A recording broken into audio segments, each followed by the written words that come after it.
mais um Refletindo com Emmanuel aqui no nosso canal. Hoje, seguindo o que está programado, a gente vai falar um pouquinho sobre a lição 38 do livro Caminho, Verdade e Vida, que é o primeiro livro da série Fonte Viva. O título dessa lição de Emmanuel, psicografada por Chico Xavier, é Pregações. E a passagem do Evangelho diz: E ele lhes disse: Vamos às aldeias vizinhas para que eu ali também pregue, porque para isso vim. Marcos, capítulo 1, versículo 38. E o comentário de Emmanuel ocorre da seguinte forma. Neste versículo de Marcos, Jesus declara ter vindo ao mundo para a pregação. Todavia, como a significação do conceito tem sido erroneamente interpretada, é razoável recordar que, com semelhante assertiva, o mestre incluía no ato de pregar todos os gestos sacrificiais de sua vida. Geralmente, vemos na Terra a missão de ensinar muito desmoralizada. A ciência oficial dispõe de cátedras, a política possui tribunas, a religião fala de púlpitos. Contudo, os que ensinam, com exceções louváveis, quase sempre se caracterizam por dois modos diferentes de agir. Exibem certas atitudes quando pregam e adotam outras quando em atividade diária. Daí resulta a perturbação geral, porque os ouvintes se sentem à vontade para mudar a roupa do caráter. Toda dissertação moldada no bem é útil. Jesus veio ao mundo para isso, pregou a verdade em todos os lugares, fez discursos de renovação, comentou a necessidade do amor para a solução de nossos problemas.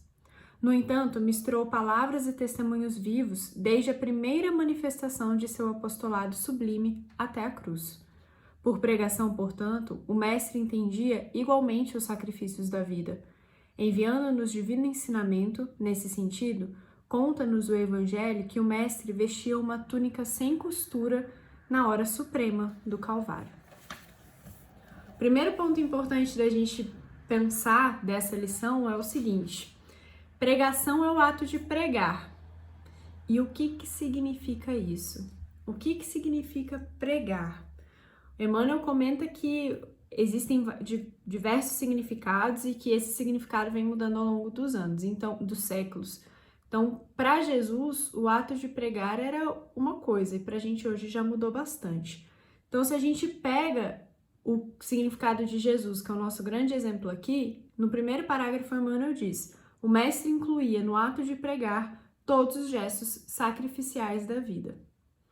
Ou seja, o ato de pregar não consiste somente em falar, em ensinar, mas também nos gestos da minha vida, que muitas vezes envolvem sacrifício para estar de acordo com o que eu estou falando.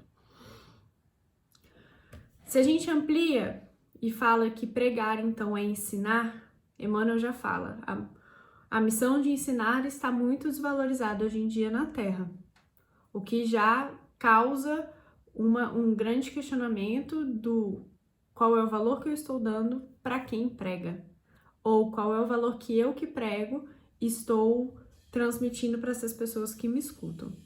E Emmanuel comenta que na ciência oficial eles têm cátedras, na política tem tribunas e na religião fala de púlpitos. Ou seja, a gente precisa de locais de destaque para fazer a pregação, para ensinar.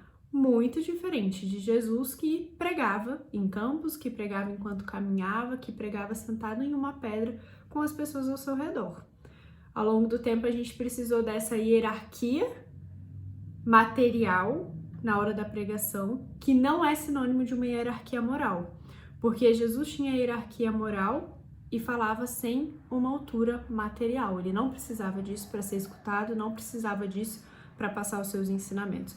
E nós, enquanto humanos, precisamos. A gente precisa de um púlpito, a gente precisa de um lugar mais alto, de um palco, de um microfone na mão, para poder pregar. E disso vem o quê? Que essas pessoas que pregam, muitas vezes, têm dois modos diferentes de agir. Emmanuel deixa muito claro isso. Elas têm certas atitudes quando pregam, então eu venho, falo palavras bonitas, trago bons ensinamentos, mas quando eu fecho esse vídeo, quando eu saio do centro espírita, quando eu saio do meu púlpito de um local em que eu dou aula, por exemplo, as minhas ações são completamente diferentes, elas não condizem com o que eu tô falando. Disso não é questionável que vem uma perturbação geral, porque se a pessoa que está ali no ato de pregar, a pessoa que está fazendo a pregação, ela não está consoante do que ela fala e o que ela faz, como é que as pessoas que me escutam estarão? Então, muitas vezes a gente adora conversar, vamos sair vou dar um exemplo agora, para a gente sair dessa ideia de alguém que tem destaque. Eu que estou gravando esse vídeo, o Marco Rosa quando dá uma palestra, o Lucas Faber quando dá uma palestra, ou eu quando estou dando aula de comunicação e oratória, que é uma das minhas profissões. Vamos sair desse exemplo e vamos pegar quando a gente está numa relação de amigo para amigo. Então eu falo para minha amiga sobre o quanto o espiritismo é incrível, sobre os ensinamentos que a gente tem toda semana. Falo para ela que ela tem que fazer daquela forma, que ela tem que buscar tal coisa, que ela precisa beber menos, mas quando eu saio de lá, quando eu saio da minha conversa com ela, eu faço tudo ao contrário. É o famoso faço o que eu falo, mas não faz o que eu faço. Então, o que eu tô pregando? O que você que tá aí tá pregando para as pessoas que convivem com você? E o que você tá pregando tá consoante com o que você faz? Você que é mãe e pai, que tá pregando para o seu filho, para sua filha, que ela não pode gritar quando ela fica insatisfeita, ou que ela tem que cumprir as regras e os limites estabelecidos dentro de casa. Você cumpre isso? Você não grita?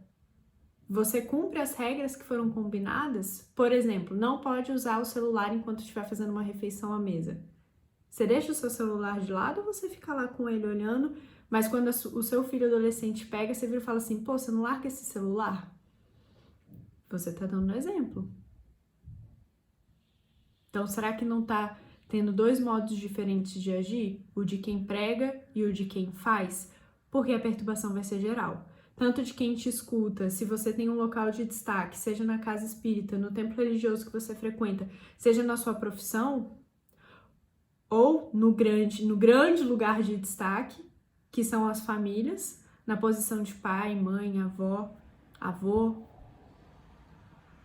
A gente precisa parar e pensar nisso. Tirar da ideia de que essas palavras dos ensinamentos da série Fonte Viva só valem para pessoas que já têm uma caminhada e que já fazem palestras ou fazem breves comentários na casa espírita. Não. Vale para qualquer um de nós. Então, pega aquilo que é dito e leva para sua própria vida. Onde é que você tem um local de destaque? Ah, eu tenho um filho. Então, pronto, você já tem um local de destaque. Você é a mãe, você é a pai. Ah, no meu trabalho, eu não sou o número 1 da empresa, mas eu sou líder de uma equipe. Então, você tem os seus liderados. Para os seus liderados, você tem um local de destaque. Como é que está a sua pregação com eles? Então, essa perturbação geral, ela não vira uma grande surpresa. Se a gente para analisar que as pessoas que estão se inspirando na gente, se as pessoas que estão aprendendo algo com você, comigo, conosco, se elas não conseguem encontrar essa lógica, para elas vai ficar fácil mudar a roupa de caráter também. Para elas não vai fazer sentido ter um único comportamento, na realidade, ter um comportamento consoante, homogêneo. E Jesus comenta aqui que, aliás, Emmanuel comenta de que pregar envolve gestos sacrificiais da vida. Então a gente vai precisar fazer uns sacrifícios. Eu dei o exemplo de que eu dou aula de comunicação e oratória. Se eu saio de lá, da aula, com os meus alunos ou com os mentorandos, falando tudo errado em português, que é algo que eu converso com eles, que eu fico emitindo vários erros do que a gente conversa, eu vou precisar fazer um sacrifício de estar mais atenta. Assim como no Centro Espírita, eu tô falando nesse vídeo, vou sair daqui refletindo. Será que em algum momento eu tô sendo dissonante na minha pregação? Onde é que eu preciso melhorar para ficar mais próxima? Mas atenção, eu queria deixar essa atenção pra gente encerrar o vídeo de que gestos sacrificiais da vida é diferente de ser perfeito. Porque a gente pode cair na ilusão de, depois de todo esse vídeo, você virar pra mim e falar assim, mas Laís, não dá pra ser perfeito 24 horas por dia. E não dá mesmo. A gente não tá pedindo isso e nem Cristo tá pedindo isso pra gente. Não é isso que a doutrina vem ensinar. Mas de que eu preciso tentar me melhorar pouco a pouco, estar atento ao que eu estou fazendo no meu dia a dia. Nisso que a gente vai evoluindo. A grande questão do espiritismo é essa, o espiritismo não nos pede perfeição em uma encarnação, pelo contrário, ele fala que isso é muito difícil, mas ele pede o nosso esforço pessoal, a nossa busca pela reforma íntima diária, a nossa tentativa e dedicação no nosso desenvolvimento. Para que, quem sabe, um dia, daqui muitas encarnações, a gente encerre a nossa vida como Cristo encerrou, e Emmanuel fechou a lição dizendo: conta-nos o Evangelho que o Mestre vestiu uma túnica sem costura na hora suprema do Calvário. O que significa isso? Ele não mudava de roupa. Então a túnica dele não tinha costura, ela era inteira, como ele sempre foi inteiro.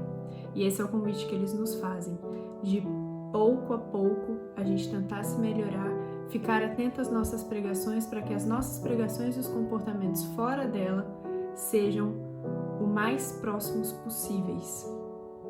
É uma lição árdua, exige esforço, exige atenção, mas que nós somos perfeitamente capazes de realizá-las. Fiquem com Deus, obrigada pela atenção e pelo acompanhamento dos nossos vídeos. Até a próxima!